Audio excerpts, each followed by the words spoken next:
प्रभु यीशु के सामर्थ्य नाम में आप सबको जय मसीह की। Praise the Lord.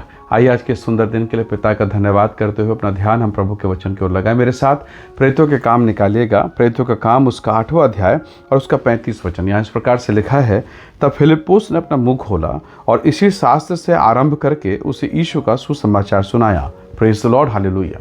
परमेश्वर के लोगों, इथोपिया देश का, कूश देश का मंत्री, फाइनेंस मिनिस्टर, वित्त मंत्री परमेश्वर के मंदिर में आकर, परमेश्वर के उपस्थिति में आकर भेंट चढ़ाकर वापस जा रहा है। और वो जाते समय यशायाह नबी की किताब पढ़ रहा है, यानी बाइबल उसके पास में है। परमेश्वर की उपस्थिति से जा रहा है। अपने देश में वापस जब जा रहा है तो वो अभी भी परमेश्वर के वचन को पढ़ रहा है। धार्मिकता उसके जीवन में है। पर एक महत्वपूर्ण विषय है, क्या वो सच में सुसमाचार पाया? क्या सच में वो छुटकारा पाया? क्या सच में उसने यीशु को, सच्ची शांति को पा लिया? तो उत्तर था बिल्कुल नहीं। यानी धार्मिक क्रियाकलाप चल रहा है पर जीवन वहां पर नहीं है।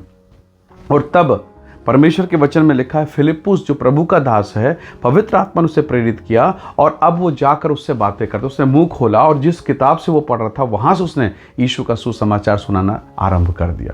अब वो जो फाइनेंस मिनिस्टर, जरा सोचिए फिलिप्पुस का एजुकेशन कितना होगा, उसकी स्थिति कैसी है। वो रथ में है, उन दिनों में वो रथ में है। और फिलिप्पुस के जीवन को देखिए, वो पैदल जा रहा है। दोनों के स्थिति को देखिए।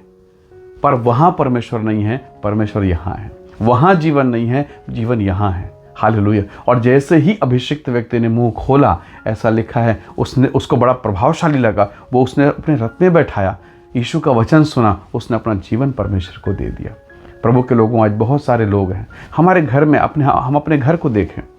हम अपने घर में पत्नी पति का जीवन, बेटा बेटी का जीवन, घर परिवार का जीवन देखिए। हम बाहर में चर्च में बहुत अच्छे हैं, पर ईमानदारी से बताइए, आपका घर का वातावरण, आपका व्यक्तिगत जीवन कैसा है? आप धार्मिक जरूर हो गए, आप विश्वासी जरूर हो गए, पर जीवन नहीं है, वो सामर्थ्य नहीं है। आप प्रभु के अभिषिक्त जन हैं। हालेलुया। आप यीशु को अगर जानते हैं, सच में अपना जीवन अगर प्रभु को दिया है, तो याद रखिए, आपके मुंह में जीवन का वचन है, चमत्कार का वचन है। एक गेहूं का दाना, दुनिया का कोई बीज ले लीजिए, जिससे एक फल का बीज, एक सब्जी का बीज लीजिए, उसे जमीन पर डाल दीजिए, पानी दीजिए, उसमें वो ताकत है।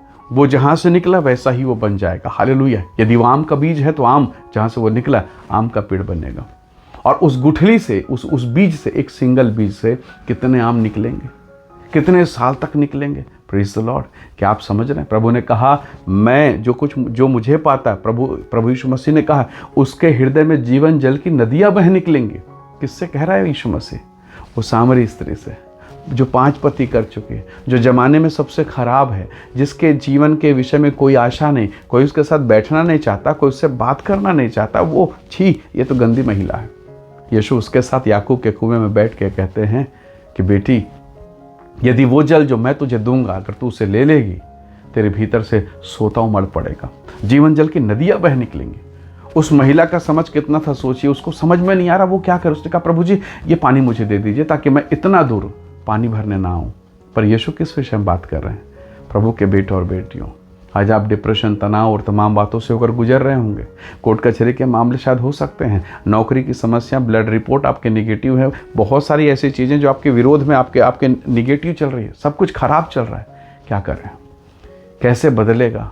क्या मैं ऐसा करूं प्रभु की हो जाए? कैसे? परमेश्वर का वचन कहता है, फिलिप्पुस ने परमेश्वर के वचन को बोलना शुरू किया। परमेश्वर के लोगों, हर वो बीमारी, हर वो रिपोर्ट, हर वो दशा जो आपके खिलाफ में है, हर वो चीज़ें जो धार्मिकता जैसे दिख रहा है, वचन को बोलना शुरू कीजिए। चंगाई के वचन को बोलना शुरू कीजिए। अनुग्रह के वचन को बोलना शुरू कीजिए। परमेश्वर की महान सुरक्षा के वचन को बोलना शुरू कीजिए। यीशु के सुसमाचार, वो जिसमें जीवन नहीं है वो जीवन पाएगा, जिसमें उद्धार नहीं, उद्धार के सामर्थ्य को पाएगा। वो तमाम बातें जो आपके विरोध में निगेटिव है, जीवन का कारण बनेगा। Praise the Lord. क्यों? क्योंकि आपके भीतर में प्रभु का जीवित वचन है।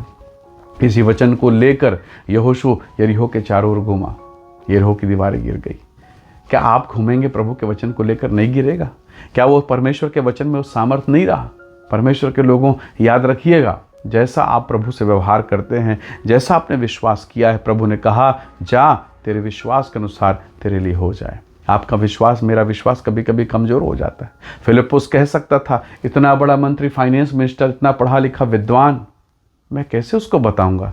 पर उसे मालूम है जो मेरे भीतर में है, जो मेरे अंदर में है, वो शक्तिशाली है। प्रभु का आत्मा ने उसको काम दिया। वास्तव में वो काम बहुत कठिन था कि जाके फाइनेंस मिनिस्टर को हाथ मार के विनती करके रोके, उसे इशारा करके रोके और कहे कि ये जो तू पढ़ रहा है क्या समझ रहा है? आपको लगता है वो नहीं समझ पा रहा है, लेकिन प्रभु के आत्मा ने कहा वो नहीं समझ रहा है। वो शारीरिक रीति से समझ रहा है, आत्मिक बातों को नहीं समझ रहा है। शारीरिक रीति से समझकर वो शरीर के अनुसार सब कुछ करके वापस जा रहा है, आत्मिक बातों को नहीं समझा। जब आत्मिक बातों को समझा, सरेंडर कर दिया उसने, समर्पण कर दिया उसने। कहा देख यहाँ तो जल है, यहाँ तो साधन है, ओ मुझे नया जन्म पाना है। Praise the Lord. प्रभु के लोगों, जब आप ऐसे माहौल से होकर गुजरेंगे, आपका बेटा, आपका पति, आपका घराना परमेश्वर के चरणों पर होगा। वो रोएंगे। पतरस अपने शिष्यों, अपने मित्रों के साथ, अपने साथियों के साथ 120 लोग लगातार नॉन स्टॉप प्रेयर कर रहे थे। ये वो वही नगर के लोग हैं ना, उसी नगर में थे ना जिन्होंने यीशु को क्रूस पर चढ़ाया। ये वही नगर है। क्या कहें इस नगर के लिए? जल्लाद कहें, क्रोधी कहें, दुश्मनों का नगर कहें, कौन सा नगर कहें? ये वही नगर है। और वहीं प्रेयर में बैठे हैं 120, 120। हालेलुया। इन लोगों ने लगातार प्रार्थना की और क्या हुआ? उसी विरोधियों के नगर में परमेश्वर ने कार्य किया। 3000 लोग चिल्ला रहे हैं, हे साहिबों उद्धार पाने के लिए क्या करें? हे सज्जनों क्या करें? प्रेरितों के काम 2:37 में उन्होंने पूछा। पतरस ने खड़े होकर कहा, वो मछुआरा अनपढ़ सा व्यक्ति जिसे कुछ आता नहीं, उसने कहा सुनो, यीशु मसीह पर विश्वास करो, बपतिस्मा लो, पापों से माफ़ी मांग लो, तो तुम पवित्र आत्मा का दान पाओगे। Praise the Lord. क्या आप इस अनुग्रह को समझ रहे हैं?